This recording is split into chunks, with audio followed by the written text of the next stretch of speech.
So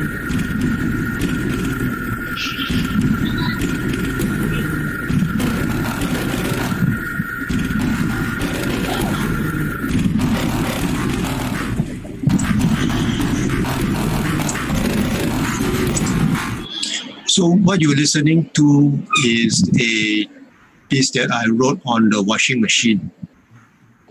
That is literally my washing machine, and I did it for the Ableton Loop conference because they did a challenge. Take something around what's in your house. So I chose something which was, well, had some motion in it. Today we are going through soundscaping. And if you go to our blog, let me stop share here and then share screen to our blog. You will find the Stockhausen's 4 criteria of electronic music. And today we're talking about applying this in Ableton Live. And if you are thinking of how to do it, this is my interpretation. You can interpret it differently because you can read the lecture yourself, you can watch the lecture video yourself, and you can come up with your own interpretation. Right, Joachim? Yeah, so this is just one way of interpreting it. So you can, this is the 4 principles and how I'm suggesting you can actually implement them in Ableton Live. So let me get back to sharing my Ableton screen.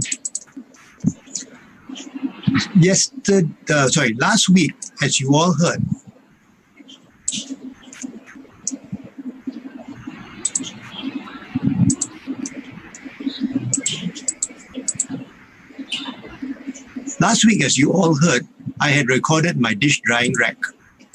And this is what my dish drying rack sounds like. No, this is what my dish drying rack sounds like.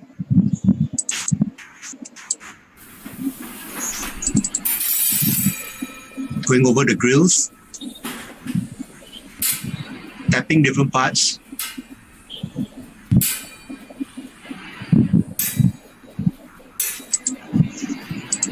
So to me, the challenge was, how can I take this and how can I turn it into rhythm? So first of all, I have this earlier section,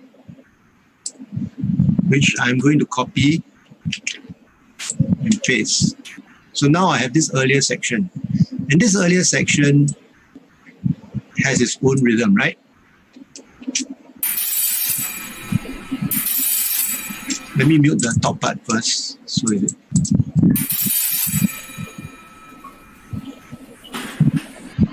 So it roughly, if I were to change the loop length to about 2 bars long, and I decided to turn this into a loop, first I have to right click and consolidate it. Consolidate.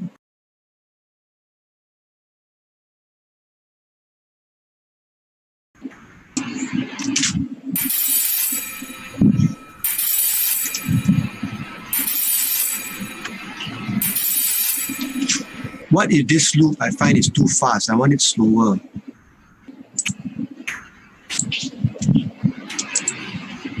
No, slower.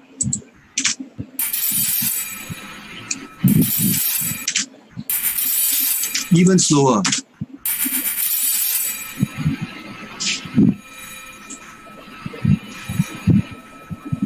It's creating its own rhythm.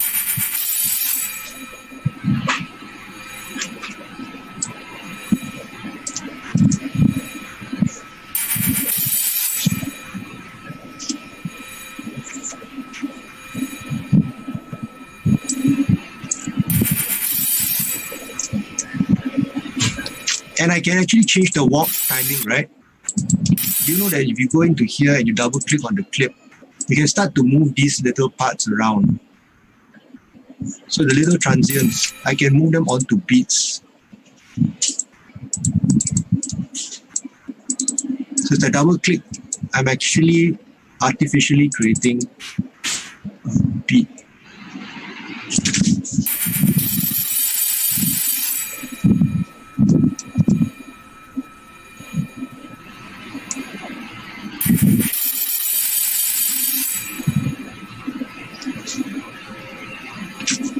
And if I wanted to add in even more rhythm, I would add in an echo or a delay.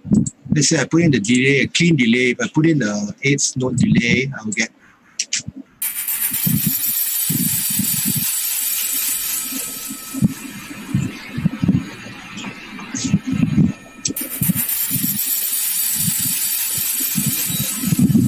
If I added in an 8th note delay, or maybe I just change the different side.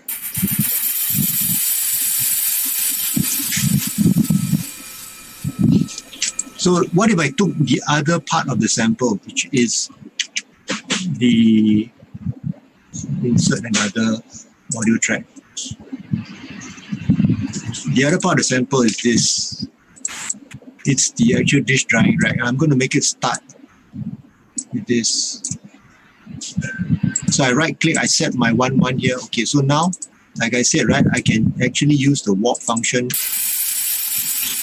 and I can start it to make beats. I'm moving it.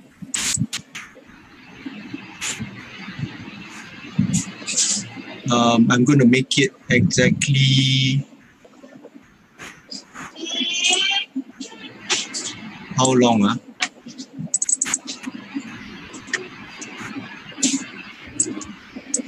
I'm going to change it to exactly 4 bars long.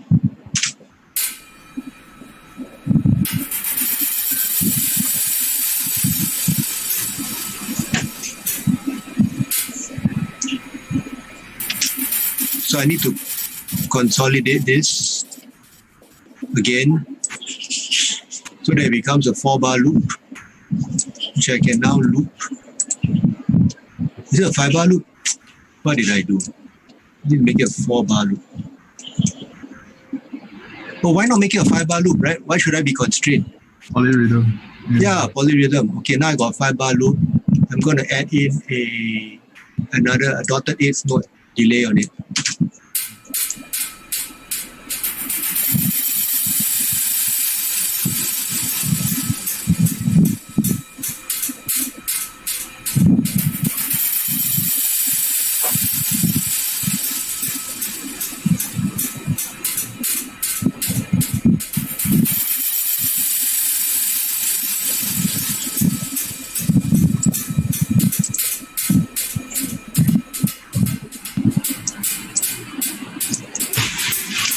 Okay, so this is basically showing you with time, just with time, right? There's so much actually you can do with this. This sound itself. I'm already creating rhythm. Okay, let's say this sound itself, I want to drag it onto a MIDI track. If I drag it onto let me insert a simpler. As many of you know, my favorite instrument. Okay, and I take this one here, I drag it in. Here we go. I'm going to actually make it much shorter. And I'm going to loop it now.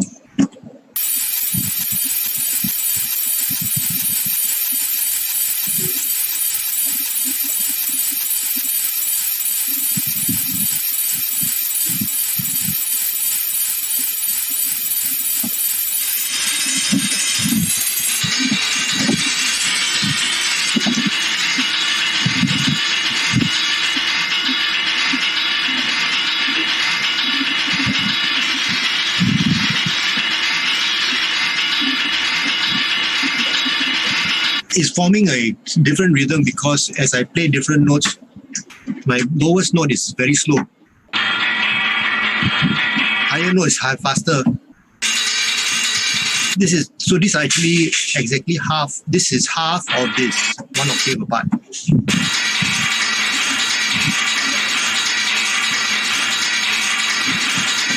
But if I play here, then the distance is not.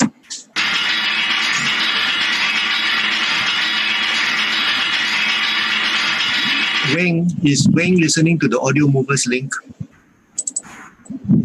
Sir. Wayne, listen to the Audio Movers link.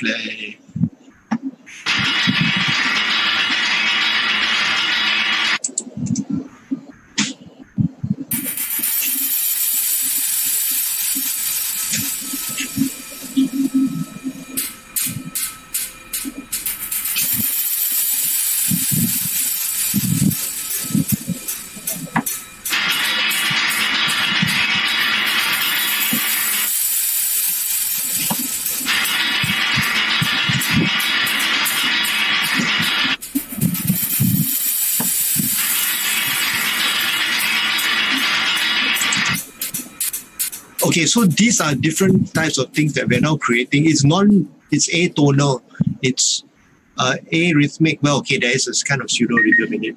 These are all different ways to express and the idea that we have. And the idea that I have was that I'd actually gotten another recording. In case you're wondering what this sample is called, Eat Rice, right? So this here I am, right? I've actually got a dish drying, right? I'm at home, I'm thinking of washing dishes. And here I got a sample literally from the coffee shop, where the auntie is saying, let's solo this.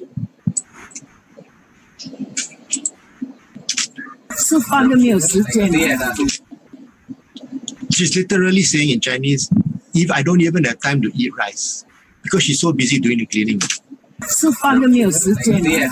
Right? So to me, this was like, oh, here I am, I'm complaining about doing the dishes. But this auntie, right, she doesn't even have time to eat rice. So that to me is my twin worlds concept. So I want to get this, like the rhythm of the, oh, yeah, I'm having fun with my kitchen sink, right? So to speak lah. But somewhere around here,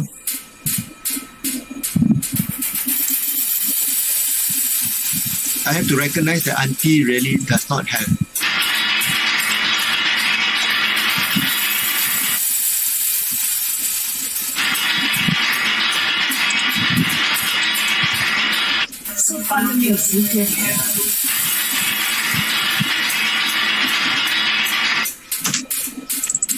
and auntie's feeling can be made even more sad, because if I slow her down, right, I transpose her down. She sounds even more ominous.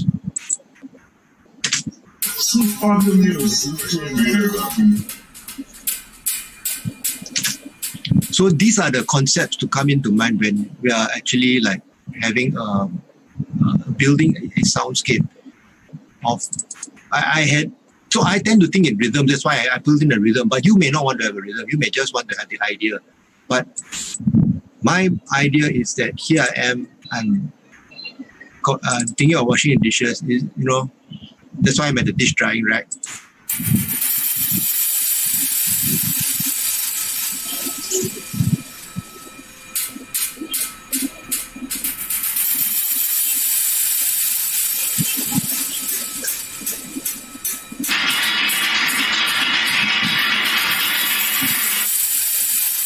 I'm getting into groove.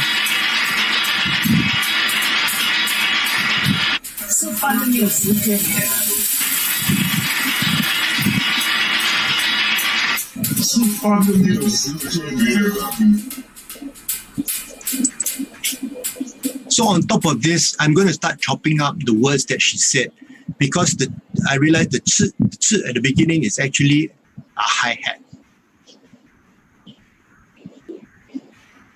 And there's many other things I can do with this. Like the tung, I can start playing melodically with it. But I'm not going to pursue the melodic part because, like I said, we are looking at a soundscape. You may or you can choose to make it melodic or non-melodic. You can choose tonal or atonal. This is just the start. This is just playing with the timing of things. And like you all are saying, right? I got a 5-bar loop here, right? That just does not sync with the rest. So that it's actually creating its own rhythm by itself. Except every 20 bars, it'll lap around now. Yeah. Okay. So go and try. Take the samples that you have. Start messing with them in terms of timing. Speed them up. Slow them down. Right? See whether they form a rhythm. Because even what the auntie says here, I'm going to copy it out here. If I take just the middle part, I'm going to be able to create a loop with this. Let's say, consolidate this and I form a loop. So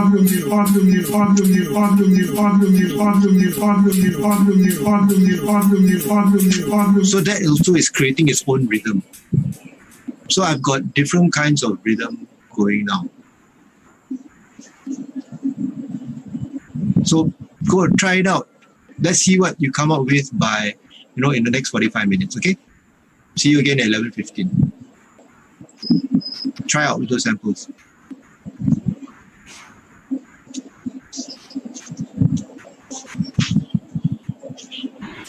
For those of you who joined a little bit later, just a recap. Ben is going through the sample manipulation thing. It's continuing from last week. So we just work with the project file that you have for that. Then we reconvene in 45 minutes, all right? Okay, Akhil, tonal means things like that have a discernible musical pitch. Like, a piano has the da-da-da-da-da-da, that kind of thing. Whereas atonal is just like za, like it can be like a noise, or it can be just a very noisy thing. Technically, everything has a pitch, but like sometimes, for certain instruments, it's like for certain instruments, the pitch is more discernible and more musical in that sense. So like let's say you just hear like a football being kicked, and one is more like tuk, tuk, tuk, like that. So you can't really discern a pitch from that. But whereas other things like maybe a bell ringing or something, you can hear more distinct pitches within there. So it can